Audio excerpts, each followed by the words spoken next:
chikahan at chismisan. Walang makakapigil sa daldalan na hatid ng Banana Crew.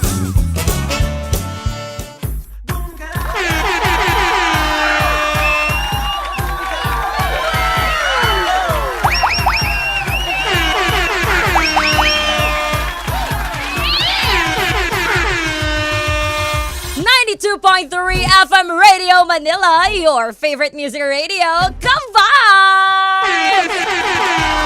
Magandang hapon, Metro and Mega Manila, mag-ingay! Grabe naman yan! Namiss nyo ako, no? Namiss ko rin kayo, mga ka-Vibes. Huwag kayong mag-alala dahil nandito na ang Chinitang Chikadora, ang bestie mo, ang bestie ko, ang bestie nyong lahat. Kim Churba! At syempre, welcome mo sa inyong favorite na merienda tuwing alas 3 hanggang alas 5:30 ng hapon. Ito ang Banana Crew. Banana Crew kayo dyan. O kamusta sa naman mga ka-vibes? Lalo na sa mga nakikinig dyan sa pamamagitan ng 102.3 Baguio, pati na rin sa 97.5 FM Radio Jensen. O kamusta sa naman ang inyong mga tuna? Kamusta? Meron pa ba? Kaya naman eto na nga, no? Just like what we've promised kahapon ng aking bestie na si Bestie Jaiho, meron po tayo mga bigatin na talagang dumalo dito sa ating himpilan. Wow! Himpilan talaga. Alam nyo, napakinggan nyo na kanina lang diba? Let's all welcome agad-agad, pinakasikat. At nung bata pa ako, pinapakinggan ko talaga to. Oo, lalo na nung uso tong larong to, no? Tapos maraming nag-aaway, no? Yung mga wala ka ng oras sa akin, Dota ka ng Dota. Let's all welcome Sir Aikin Dihan! You know? Maganda ka. Ay, maraming salamat naman.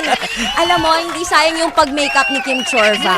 Diba? Parang natural. Eto naman, paano ba pag nagpapakilala ang isang rapper, di ba kapag nasa stage ka? May mga yo, what's up, may mga ganon. Ayan. Kasi ako naman pag Yo. nagpapakilala, Ayan. sinasabi ko, hey, what's up guys, it's your boy Aiki, yung mga ganon. May it's your boy. It's your boy. Ako naman, it's a girl. You know? Pwede, no? May Pwede. pagka-rap vibes. Pero anyways, una sa lahat, baka pwede nyo naman pong batiin yung ating mga ka-vibes na nakikinig ngayon. Ayan, magandang hapon po sa inyong lahat, ka-vibes! Alam mo, paharap ko to na nandito ngayon. Naku, maraming salamat to. At naimbitahan niyo po ang aming, ano ba ito yun? Yung invitation? Invitation? Kayo, tuwan-tuwa na naman kayo, ha? Ikaw, Yola, may pang-clip ka na naman, ha? Yun. Pero anyways, kamusta ba ang nag-iisang Aiki? Ayan. Kamusta na Aiki ngayon? Sobrang okay na okay. Ako lang yung naka-shades ng umuulan. Alam mo, I was about to tell, nakamusta naman yung may nakikita.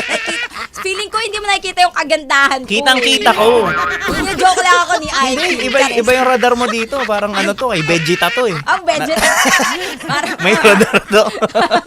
Pero kamusta nga po si Sir Aiki? Ngayon, okay naman. Tapos gumagawa tayo ng, inaayos ko yung EP ko. Kaya unti-unti nilalabas ko na yung mga songs na nakatago sa baol. Kasi for a long time, Grabe naman sa baol, di ba? after kasi nung Dotaw ako, may mga nirelease din akong songs. Kaso, at may mga ginawa rin akong mga songs para sa ibang artist. Kaya parang feeling ko napabayaan ko yung sarili ko eh. So, I mean, hindi ako nakagawa ng mga songs para sa sarili ko. So, kailangan kong bawiin siya ngayong 2025 na mag-release ng mga songs ko ulit. Pero eto na nga, pinaka-dati ko pa tong curious na tanong ano po bang story behind this Dota o Ako? Uy, grabe. Ano yan? To be honest, 90% of the song nangyari talaga sa akin. I'm a Dota player. Sabi ko na And dumating doon sa point na pinapili talaga ako ng ex ko kasi sobrang grabe ako maglaro ng Dota eh. From, I think, 7 p.m. hanggang 5 a.m. in the morning the next day. Wow, dinaig mo yung kasi. Ganun. Tapos, sobrang sarap eh. Sobrang saya ng, yun nga yung mga nakakamiss. Madaming batang 90s na makaka-relate doon, no? Yung mga trash-tukan, siyempre, daming nabuong friendship, dumagdag ng mga tropa, lalo na kapag dumadayo kayo, di ba? Madami kayong napupunta. So, sumasali ka rin sa mga sinasabi nila, mga battle, Oo, diba? yung mga laban-laban. Kung saan kami napapadpad. At Ano yung pinakamalayo mo nang napadpad kasama yung mga nakilala mo sa Dota? Panay Avenue. Ang layo mo! Noong time na yun, syempre teenager ka, parang sakay ka lang ng sakay. Makakarating na pala kami ng Las Piñas, may mga ganun. Meron kami sa North, may sa South, kung baga, kung saan napapadpa, tas anong oras na kami nakakauwi. So sa song na to, kung babalikan yung tanong mo, yun yung story niya. And parang ginawa ko lang siya for fun and experience. Hindi ko nga alam na mag-hit siya. Mag-hit siya. To be honest, natapos yung song na yan 2010 eh. Tapos 2013 siya pumutok. Imagine 3 years yun 3 years, matagal. Tapos ano na yun, that time ng 2013, parang feeling ko na ako, stable na ako, may job na kasi ako noon eh. Sa corporate, parang mag-quit na ako ng music. Pero parang nung pumutok siya, doon na siya parang hinihila ako pabalik ng music. Ito na yung turning point mo. Oo. Teka lang, hindi Parang ka pa tapos. Parang ganon. Tapos? Na parang na-touch ko pa na noong time na yun sobrang relevant nung Dota ako. At marami nakarelate talaga doon sa song. So, sobrang grateful and thankful ako kasi kundi dahil sa mga Dota players at sa mga hindi naglalaro pero naiinis dun sa mga jowa nilang laro ng laro, 'di ba? Sila yung reason. Kahit hindi Dota 'di ba? Sila yung reason kung bakit kung bakit sumabog yung Dota ako na song. And sobrang thankful ako sa inyong lahat dahil hanggang ngayon kapag pine-perform ko siya lalong-lalo na sa mga probinsya, bigla silang magugulat. Oh, siya pala 'yon. Parang pagka kinanta ko na siya. So ano yung ang tawag dito, yung mga pambato mo pag naglalaro ka ng Dota? May invoker ba doon? Meron, may invoker doon. Ikaw, ano naman yung... Iba-iba kasi may mga counter-pick na hero eh. May mga kontra doon sa mga herong pipiliin. So, doon pa lang nagkakaroon na ng mind games eh. Doon pa lang sa picking and banning pa lang ng mga heroes. Meron na. So, ang pinaka-best pick ko is Mipo. Si Mipo. Yan. Siya yung dumadami yun eh. Lalo na kapag nakaaga names. Nag-explain ako ng mga items na hindi mo naintindihan. For sure, yung maraming nakarelate ngayon ng mga nanonood ngayon, nakikinig. Yun. Ala, oo nga, nung naglaro ako ng Dota, Yun. yun din yung pick ko eh. Best pick pala yun, Yun, diba? yun. Pero ito, nabalitaan ko na you won an award. Itong, how was it? Like, parang winning the Gold Record Award nung 2015. Most handsome dapat yan. Mali yata yung nakalagay. Sorry. Mali pala. Sorry. Pero, ano sa pakiramdam, syempre, sabi mo nga 2013, nag-boom, 2010, na nasulat mo tong Dota o ako, and then 2015, nagkaroon ka ng award. Yan yung Gold Record Awards, no? Alam mo, parang sariwa pa rin, parang kailan lang eh. Pero it was 10 years ago. Di ba? Kasi 2015 yun. 2015 eh, no? Parang ang sarap pa rin sariwain and hindi siya mabubura sa memories natin. Sobrang saya nung pakiramdam. Ganun pa rin yung feeling, lalo na nung tinanggap ko yung awards ng Gold Record Awards. Kasi, I can imagine na parang Grabe. hindi enough eh, yung pero hindi magsisinungaling yung numbers eh. Kaya sa atin binigay yung Gold Record Awards. Kaya sobrang thankful ako. Nandun yan sa bahay. Nasa bahay pa yung Gold Record Awards. Sama mo ako, benta natin kay Boss Toyo. Gusto mo ba? Sabi ko na. Sasabihin ko palang, Ay, sorry. What if kaya, no? Charis lang. Syempre, alam mo yung mga ganyan. Talagang kailangan mo i-treasure yan. Yes. Magkaroon ka ng ganitong award, tapos parang feeling mo, hindi pa pala tapos yung Yes, yung yes. kantang to. Hanggang ngayon, marami pa rin nakikinig. Oo At nga diba dati parang nauuso nun, ha? Since may liga ako sa nanonood din ako sa mga YouTube ng mga kanta, diba? Ang uso nun, wala pang music video. Oo. Lyrics lang. Diba? Tapos talagang nakakasabay, tsaka nakaka-relate yung mga tao. So for sure, mas lalo siyang naging boom kasi habang naglalaro, di ba pwede ka naman mag-play ng music. Totoo di ba? Ganon din ba yung ginagawa mo before? Ganun din. Kasi yun ang libangan natin eh. Sa Diba? bagay, Wala pa oo, masyadong... ano ba trip mo, Kim Sorba? Libangan yun. Yun pa yung pinaka natin eh. Parang pampatanggal stress, di ba? Magkabisado, mag-emote-emote. At i-feel yung mga lyrics ng mga kanta kahit di ganun yung pinagdadaanan natin. Parang ganun. Tsaka nakakamiss ha, aminin yung mga ka-vibes, lalo na sa mga batang nakikinig noon at ngayon na malalaki na. Like me. Chares. Hindi, pero di ba ang very nostalgic nung merong yung parang may salita ka muna. Ano ba tawag doon? Spoken yun eh. Parang mga spoken. Parang mga skit yung tawag namin doon eh. Opening skit. Oo. Parang paano mo naisip naman to opening skit mo dito? Parang pag being a songwriter, kasi yan eh, parang gagawa ka ng mga songs na wala na, tsaka wala pa. So, kailangan mag-create ka ng new meta nung time na yon. So, oo, tapos nung time na yon walang gumagawa ng ganun. So, sabi ko, lagyan ko muna ng intro ng ganun. Ikaw din pala nagsimula, no? Parang ganun. Kasi, Grabe, para pala. iba. Parang pag umpisa pa lang, hindi lyrics, hindi melody. Parang ganon. So, kasi hanggang sa na-apply ko siya nung nung nag-compete na ako sa mga songwriting competition. Like sa, yung mga prestigious songwriting competition sa ating bansa, like Philpop and Himig Handog. Oo Yun. nga. And nabalitaan ko rin na na-achieve mo na yon yung Philpop and Himig Handog. So dito naman, syempre, parang after you won an award, tapos ang dami mo na ring na-achieve unti-unti. Nape-pressure ka ba? So, Iba yung pressure kapag competition na. Kasi way back, simula nung bata ako, di ba? From kahit bata pa ako na song. Ayun Tapos, din, kahit ba ayan, no? tapa Eh. ako, kahit bata pa ako, alam Ayan. ko na. Sabi kasi alam ko yun. Ang galing ni Kim Chur ba? Ang galing mo, parang ang papa mo. Ang Oo galing. talaga, mana ko sa papa ko. Happy Father's Day Happy po! Father's Day pala sa lahat ng mga daddies out there. Ayan. So mabalik tayo. Paano mo naman na-handle yung pressure? Big shoutout to my big brother si Davey Langit. Yun yung unang tao na naniwala sa craft ko at sa pagiging songwriter ko. Siya yung nag-push through sa akin na sumali ka. Kaya mo yan, mag-compete sa songwriting competition. Kasi ibang level yun. Yung mga kasalamuha mo, parang ibang mga class S na halimaw yun nandun. Oo, parang di ba dati ito'y tinitingnan ako. Oh my gosh. Tapos hindi kasi siya hindi pa siya tinatanggap na pure rap yung structures ng song. So kailangan kong gumawa ng pop song, yung genre. Na hahaluan ko kasi nagko-cross na siya parang nagmi-mix na siya yung mga songs ngayon. Meron ng mixed genre kung tawagin 'di ba? May mga pop, tas may mga rap, may mga reggae, may rap, may mga ganun sa iba-iba na rin. Kahit sa ballad 'di ba? May mga pinapasukan. So nung time na 'yon, ang first kong sumali sa nung 2016 sa Philpop. Okay. Yun yung song na Pabili Po na ginamit sa movie na Camp Sawi, yung song ko na Pabili Po.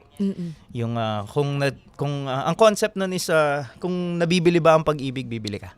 So Pabili Po. Yun. Very hugot. So naranasan Ayun. mo rin to? Hindi Or naman. hindi naman? Hindi naman. Hindi Kumbaga, naman. Ayaw niya. magkaiba siya I mean, kapag pang competition tsaka pang single, magkaibang siya, istorya siya.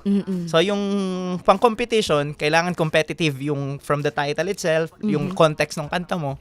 Kailangan pang competition at doon pa din sa papasok yung arrangement overall. Kumbaga i-judge kasi yung kanta mo So kailangan pang competition yung song. Sa single, walang mali at tama So ano yung pakiramdam mo, ano yung Yun na yung ilalabas sulat mo, ka. yung personality mo or kwento ng iba na gusto mong ilabas. Ikaw rin yung parang Meron tayong totoo music na. arranger. Pero from the scratch, ako yon, yung melody, yung lyrics, yung title. Kasi ang way ko ng pagsusulat ng kanta, nagsisimula sa concept, tsaka sa title muna. Kailangan ma-curious ka muna dun sa title. Bago mo siya para interesado ka kasi sa dami ng kanta na lumabas. For example, Mahal Kita, ang dami ng Mahal Kita Totoo so naman. babaliktarin mo 'yon. Totoo. 'Di ba? Parang Parang gagawa ka Laham ng Kita, ganon. parang ganon, parang or initial. Kumbaga magkick doon pa lang sa title pa lang lalabas na yung pagiging creative mo. So para magkaroon ng kumbaga clickbait nowadays, 'di ba? So para ang dami-dami na sobrang daming mahuhusay na songwriters nowadays. Diba? Saka ang bilis. Pressure, diba?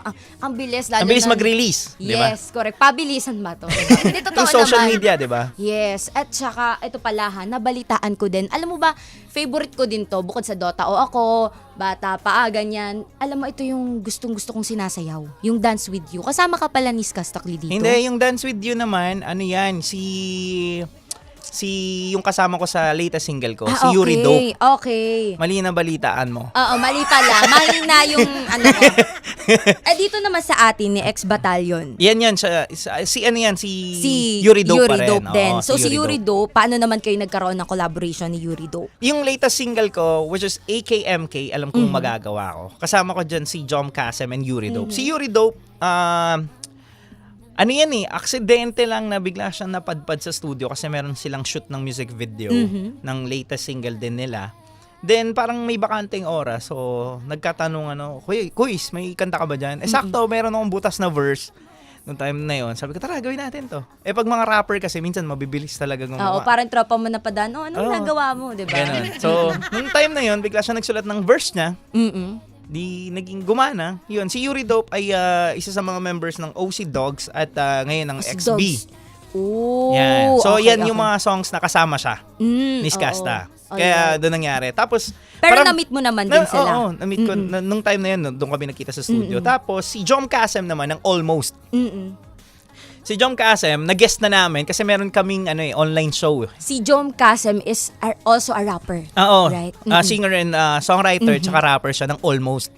Daming hits yan sa Spotify, Yes. tsaka sa YouTube. Ang Almost. Pinapatugtog din namin yun dito. So, nag-guest namin siya dun sa online show namin. Kasi nung pandemic days, dami namin ginagawang mga online shows. Parang anong time na yun, ang dami mo dapat pagkalibangan para malabanan yung lungkot, stress, 'di ba, nung time na yan. So nandoon kami sa entertainment part. Nag-guest namin si Jom. Gustong-gusto ko yung yung timbre ng boses niya. Kaya nung ni-record na namin ni Yuri Dope yung song, naalala ko siya na sabi ko, "Bro, gawin natin 'to." Sama ka dun sa song. Binigay ko sa kanya na may verse na namin. Siya yung nag-chorus dun sa song na AKMK. So, dun siya nagawa. Ang fun fact nito, 2022 pa yung song. Pero 2025 lang namin ni-release at ginawa ng music video. Ooh. Pero ang ganda lang kasi sa mga songs na tulad ng ganitong na-create natin, timeless siya eh. Parang yun lagi yung ma-aim namin. Parang Dota ako, hanggat may nagdodota. Oo, hanggang ngayon ginagamit pa rin nila. Totoo diba? naman. Parang ganun. Ang ganda ng concept nyo ha. So, alam kong magagawa ko. Ano yun? Ano yung magagawa naman mo? yung... Wow. Ay, sorry. Oo nga, no? Parang na-reverse ako, no? Sorry. Pero Oo. dito, ano namang story dito na alam kong magagawa ko eh. Oo nga, no? Pwede alam Ito kong yung magagawa ko. ito yung mga minsan kasi parang sa dami ng ginagawa mo, may doubt ka pa rin sa sarili mo. Totoo yan. Tapos Totoo. minsan yung support na inaantay mo or ina-expect mo minsan manggagaling sa malapit sa'yo. Pero ang reality, minsan sila yung critics. Sila yung unang-unang Manghuhusga. At Totoo. yung adrenaline mo na sobrang taas, sa isang salita lang nila, minsan namamatay. Diba? So kailangan huwag ka magpa-apekto ron kasi ikaw lang mismo sa sarili mo yung makakatulong sa pangarap mo.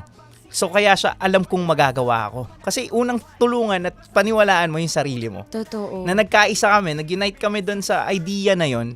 Kaya lumabas yung song na to. Alam kong magagawa ko. And yung music video niyan out na sa aking YouTube channel. Makikita nyo yung official music video ng Alam kong magagawa ko. And sana kapag narinig nyo, ma-inspire kayo. 'Di ba? Lalo na doon sa pagkakataong nawawalan kayo ng pag-asa, nagkakaroon kayo ng doubt sa sarili nyo, napapagod kayo, nabe-burn out kayo. Totoo. 'Di ba? Sa dami ng stress, madaming toxic sa paligid nyo, 'di ba? Kaya nga piliin mo yung mga taong pumipili din sa'yo. 'Di ba? Pahalagahan mo yung mga taong nagpapahalaga sa'yo. Hindi mo kailangan sobrang dami. Kailangan mo lang mga totoong nakapaligid sa'yo at tunay na susuporta sa'yo. Nako, alam mo, I can't wait na marinig ito live dito mismo sa ating programang Banana Crew dito sa 92.3 FM Radio Manila. Kaya naman mga ka-vibes, kakantahin live na live dito ni Aiki ang Alam kong magagawa ko. Let's all hear it. Akin na nasasaktan. Ano bang nakita mo sa Dota na Banana Crew. Exclusive.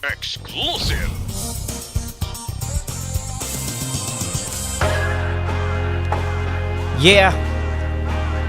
It's your boy Aiki. Ang dami-daming naganap, sino-sinong naghanap. Nasaan ka na ba ngayon? Di ka na ba nagra-rap? Kung saan na pad-pad, palaging lagalag. Naranasang umangat, nadaba at dumanas din ng lagapak. Papapakinggan mo, batang taga-sorry tap. Di mo akalain ka pang late game, no prob. Kumagap, sarap, kumagat. May kanta na bumakat, sumapak, sok na swak. At talaga namang tumatak. Bata makatang, di nakala na magmamarka na kahit bata pa ako. Kahit mabato, kinaya ko ito. Di huminto, masumungan ng ito, binuksan ang mga pinto. Sa murang hulang, gusto kulang matupad ang hulang. Nakatakda sa may akda, di sobra hindi kulang. At ang unang hakbang sa isipan ay kakaib pa. Malayo na ako, pero alam ko na malayo pa. Panahon, ilang taon. Woo! Hey! Abutin ang mga pangarap, ayaw makakita, sinisira. Hindi ko sinukuhan, mas lalong tinutukan. Ako ay tinuruang magpuyat, kaya hindi ko tinulungan. Sa murang hulang ay napabilang. Hindi lang, basta tinipid ang mga letra na hinasa ang dalim. Inangat ang bandera dahil may basbas ni Joaquin. Notorio double U's up in the air. rare. Hindi hilaw kapag bumibitaw ng mga barang rare. Yes sir, wika ang dalang bandila. Dumanante palagi kahit nasa ibang paliga. Partida, paghila sa akin lalo pa ako nakabuelo. Paghila ng mga kwento, rat na wala pang fuego. Ako'y lumusong, kailanman di umurong. Pinigilan, tinigilan, tinititigan hanggang sa umugong. Nagpasya na lumabas sa kahon. Paahon ang direksyon, walang galaw na patapon. Brr! Woo! Live and direct 92.3 FM Radio Manila. It's your boy Ike. Yeah. Alam kong magagawa ko. Woo! Alam mong magagawa mo. Hey! Alam kong magagawa ko. Hey, hey. Pahirapan ng panahon. Ilang taon. Alam kong magagawa ko. Alam kong magagawa ko. Ay ayaw makakita. Pilit akong sinisira. Hey, hey, hey, hey. 92.3 FM Radio Manila. And there you have it, mga kabars! Alam kong magagawa ko by Aiki. And Thank of you. course, featuring... Yuri Dope and Jom Kasem. Grabe. Para mapakinggan nyo ng buo. Kasi wala kasi si Yuri Dope and Jom. Yung official music video is out now. Nasa YouTube channel ko. It's Wikipedia. Search na lang AKMK. Ayan, makikita nyo na yung official music video. And meron din ako ni-release na nandyan din yung Lakad Matatag. So, check nyo yan. At marami pa akong i-release na song featuring Yun. Kim Churba. Hoy, grabe ha! Pag yan talaga inabangan ng mga ka-vibes natin. Hinanapan ako. Pero, of course, maraming salamat, Aiki. Once again, ako, pwede nyo nang i-request dito. Like, if you're feeling na, gusto ko to alam kong magagawa ko, i-request nyo na dito sa 92.3 FM Radio Manila. And of course, pwede bang ikaw na ang mag-invite sa ating mga ka-vibes? Saan ka pa ba nila makikita? Ano yung mga future ganaps mo? Ayan, once again, supportahan niyo po ako sa mga songs na ilalabas ko and syempre mag-subscribe ko kayo sa aking YouTube channel. It's Wikipedia at sa Facebook page AIKEE, Aiki, search na lang po at TikTok, Instagram at Wikipedia. Marami akong music na ilalabas ngayong taon. So, yung mga kasama ko since daycare. Wow! Since day one. Double meaning no?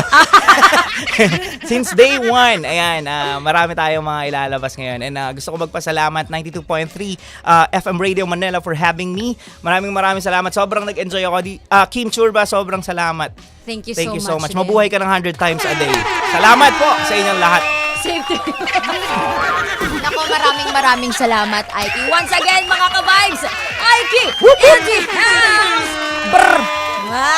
Gusto ko yan eh. Brr. Kaya naman mga ka-vibes, tuloy-tuloy pa rin ang magagandang tugtugan. Chikahan, kasama pa rin ang chinita, ang chikadora, Kim Churba. Dito lang sa inyong favorite na merienda. Ito ang Banana Crew. Dito lang sa 92.3 FM Radio Manila, your favorite music radio. Ka-vibes! 92.3 FM Radio Manila.